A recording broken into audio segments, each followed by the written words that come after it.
Welcome back to Indian Smart News. तो चलिए दोस्तों बात करते हैं देश और दुनिया की 50 बड़ी और महत्वपूर्ण काम की खबरों की तरफ। चलिए पहली और बड़ी खबर सामने आ रही है कि भारत सरकार ने जारी किया digital personal data protection bill का ड्राफ्ट। 250 करोड़ तक पेनल्टी का रहेगा प्रावधान। जी हाँ दोस्तों, आपको बता दें कि सरकार ने digital personal data protection bill 2022 का ड्राफ्ट जारी कर दिया है। अब अगर कोई भी ऑनलाइन कंपनी आपके डेटा का गलत तरीके से इस्तेमाल करती है, वो भी आपकी मंजूरी के बिना, तो दोस्तों उस कंपनी के ऊपर 250 करोड़ रुपए तक का जुर्माना लगाया जा सकता है। इस तरह से कुछ नया आदेश जारी किया है। चलिए अगली खबर आ रही है। प्रधानमंत्री मोदी जी बोले आतंकवाद के खात्मे तक चैन से नहीं बैठेंगे। कहा कि कुछ देशों की पॉलिसी टेरर सपोर्ट करती है, कट्टरपंथ को कोई देश समर्थन नहीं करे। जी हाँ दोस्तों, प्रधानमंत्री नरेंद्र मोदी जी ने कल शुक्रवार को कहा है कि दुनिया से आतंकवाद खत्म होने तक वो चैन से नहीं बैठेंगे। मोदी जी गृह मंत्रालय की no money for terror conference में बोल रहे थे और उन्होंने कहा कि कुछ ही देशों की पॉलिसी आतंकवाद का समर्थन करती है। प्रधानमंत्री मोदी जी ने नाम तो नहीं लिया, पर उनका इशारा पाकिस्तान और चाइना की तरफ ही था।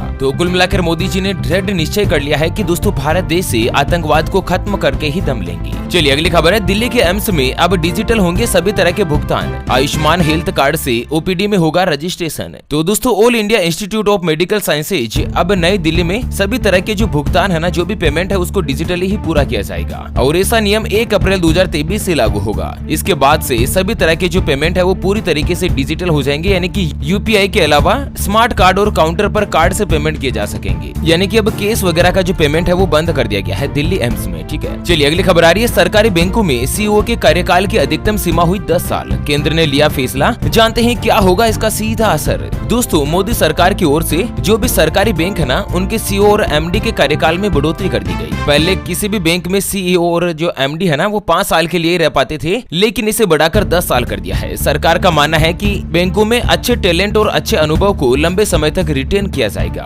तो अब सीईओ जो है वो 10 साल तक नौकरी कर सकते हैं। ठीक है ना। चलिए अगली खबर है। भारत का पहला प्राइवेट रॉकेट हुआ लॉन्च। कंपनी बोली कैब बुक करने जितनी आसान होगी सैटेलाइट लॉन्चिंग। श्रीहरिकोटा से 11:30 बजे उड़ान भरी। दोस्तों भारत देश का पहला प्राइवेट रॉकेट विक्रम एस जो है वो हरिकोटा में सतीश धवन स्पेस सेंटर से सुबह 11:30 बजे लॉन्च कर दिया गया। सिंगल स्टेज वाले इस रॉकेट को इंडियन स्टार्टअप स्काईरूट एरोस्पेस ने बनाया है और ये एक तरह का डेमोन्स्ट्रेशन मिशन था, जिसमें 3 पेलोड को साथ ले जाया गया और रॉकेट ने 5 मिनट से भी कम फ्लाइट टाइम में लगभग 89.5 किलोमीटर के टारगेट को अचीव कर लिया। और वहीं अगली खबर आ रही है। योगी सरकार की नई सौगात। अयोध्या में पर्यटकों को मिलेगा पूरे भारत का पारंपरिक व्यंजन। तो दोस्तों भगवान श्री राम की नगरी अयोध्या आने वाले पर्यटकों और श्रद्धालुओं को अब हर प्रदेश के व्यंजनों का स्वाद देखने को मिलेगा। यहाँ पर धर्म नगरी अयोध्या के हृदय स्थली कहे जाने वाले लता मंगेशकर चौक पर अयोध्या नगर निगम और खाद्य विभाग के संयुक्त प्रयास से अब एक बड़ी सौगात मिलने जा रही है। चलिए अगली खबर आ रही है कि अब ट्रेन में डायबिटीज मरीजों और बच्चों को मिलेगा स्पेशल खाना।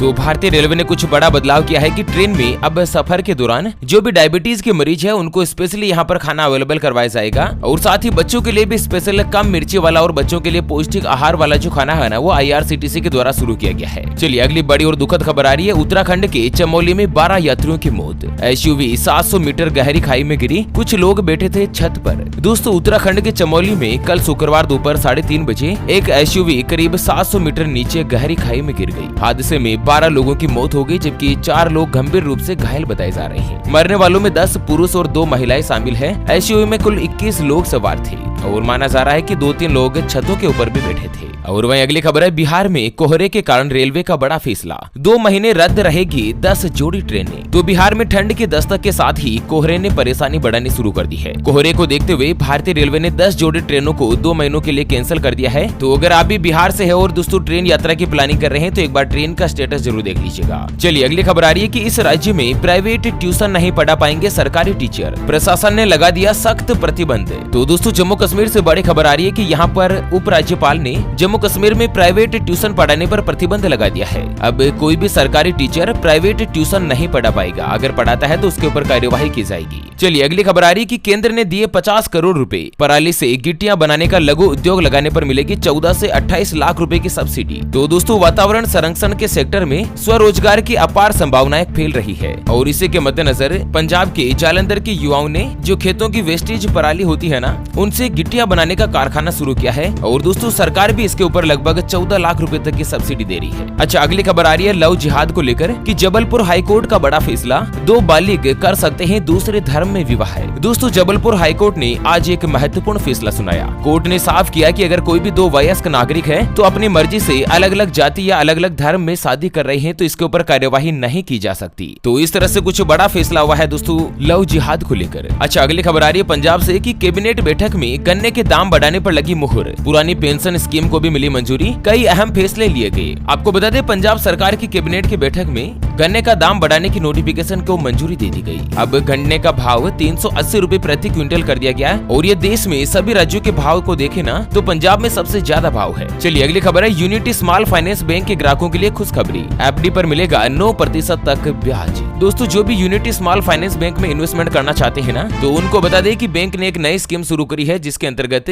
वरिष्ठ नागरिकों को 181 और 501 दिन की जो एफडी होती है ना उसके ऊपर 9% तक का हर साल ब्याज दिया जाएगा, जो कि अब तक का सबसे ज्यादा ब्याज है। चलिए अगली खबर है बच्चों में कौशल विकसित करने पर उत्कृष्ट विद्यालयों को मिलेगा पुरस्कार, सीएम बघेल ने कर दी बड़ी घोषणा। तो दोस्तों छत्तीसगढ़ के जो मुख्यमंत्री है ना उन्होंने बच्चों में उत्कृष्ट अकादमिक कौशल विकसित करने के लिए स्कूलों को 1 लाख रुपए गोल्ड के लिए 50,000 रुपए सिल्वर और 25,000 रुपए का अलग से पुरस्कार दिया जाएगा जिन स्कूलों में परफॉर्मेंस अच्छी रहेगी उनको, है ना। चलिए अगली खबर आ रही है जीएसटी का नया नियम जारी, अब पंजीकृत व्यापारी 200 रुपए से ज्यादा का सामान भी बिना बिल के नहीं दे पाएंगे। दोस्तों जीएसटी के नए नियम ने एक बार फिर से कारोबारियों को परेशानी में डाल दिया है। यहाँ पर राजस्थान से बड़ी खबर आ रही है कि नए नियम के अनुसार अब जीएसटी में कोई भी व्यापारी अगर रजिस्टर्ड है तो 200 रुपए या उससे ज्यादा का सामान बिना बिल के नहीं बेच पाएगा। रजिस्टर्ड व्यापारियों के लिए मात्र 200 रुपए में भी सामान बेचने पर बिल देना होगा और इसको अनिवार्य कर दिया गया है और इस बिल में 11 तरीके की अलग अलग जानकारियां देनी होगी। अच्छा अगली खबर है पंजाब में शुरू हुआ ई सेनानी पोर्टल, इन लोगों के ऑनलाइन बनाए जाएंगे पहचान पत्र। दोस्तों पंजाब में अब पूर्व में जो भी फौजी है ना वो घर बैठे ही ऑनलाइन सेवाओं की सुविधा ले सकेंगे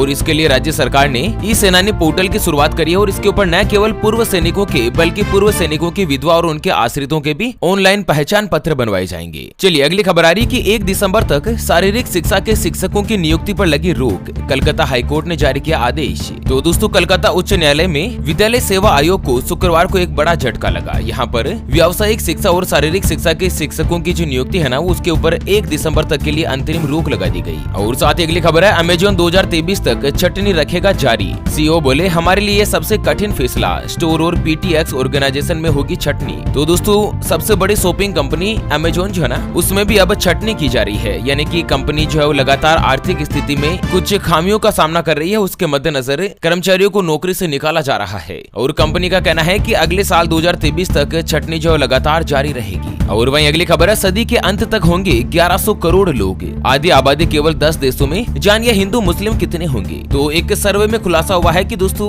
दुनिया की जो आबादी है ना उसने 800 करोड़ का आंकड़ा पार कर लिया है और आने वाले वर्षों में ये जो संख्या है वो बढ़ती चली जाएगी और इस सदी के अंत तक दुनिया की जो आबादी है वो लगभग 1100 करोड़ के करीब होगी। अच्छा एक महत्वपूर्ण चीज आपको बता दूं कि दुनिया में सबसे ज्यादा ईसाई आबादी के लोग हैं। पूरी दुनिया में 31% ईसाई है, 23% मुस्लिम, 15% हिंदू, 7% बौद्ध और 8% अन्य धर्मों के लोग हैं। 16% लोग ऐसे हैं जिनका कोई भी धर्म नहीं है, वो किसी भी धर्म को नहीं मानते हैं। चलिए राजस्थान से बड़ी खबर है कि बेरोजगारों के विरोध के बाद जागा राजस्थान कर्मचारी संघ। 28 नवंबर से 16 दिसंबर तक होगा फायरमैन एएफओ भर्ती का प्रैक्टिकल और फिजिकल। तो दोस्तों लगातार बेरोजगार मांग कर रहे थे फायरमैन भर्ती को लेकर, तो बोर्ड ने इसकी तारीख जारी कर दी है। युवाओं को बड़ा तोहफा देते हुए बताया कि 28 नवंबर से लेकर 16 दिसंबर तक फायरमैन और एएफओ भर्ती का जो फिजिकल है वो किया जाएगा। और वहीं अगली खबर है कि हरियाणा के 4 जिलों में 2 दिन रहेगी छुट्टी। 22 और 25 नवंबर को बंद रहेंगे स्कूल, कॉलेज और सरकारी कार्यालय भी नहीं खुलेंगे। तो दोस्तों हरियाणा में पंचायत चुनाव के तीसरे चरण को देखते हुए सरकार ने 4 जिलों में 2 दिन की छुट्टी का ऐलान किया है। दरअसल फरीदाबाद, पलवल, फतेहाबाद और हिसार में 22 और 25 नवंबर को स्कूल और कॉलेज बंद रखे जाएंगे। और वहीं अगली खबर है हरियाणा रोडवेज बसों के किराए में 50% रहेगी छूट।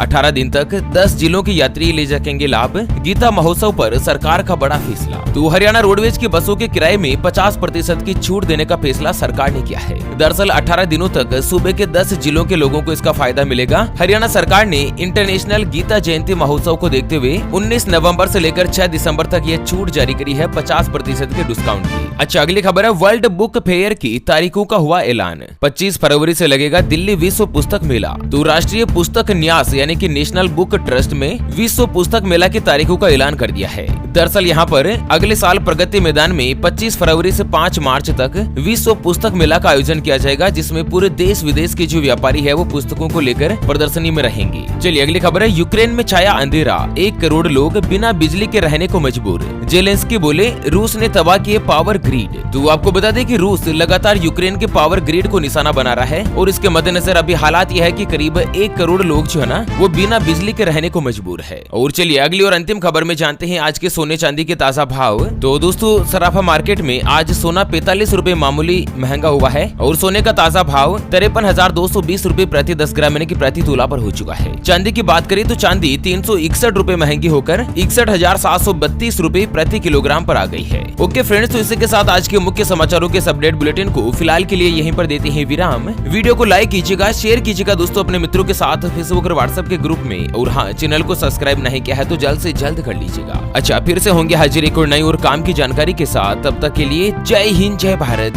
वंदे मातरम।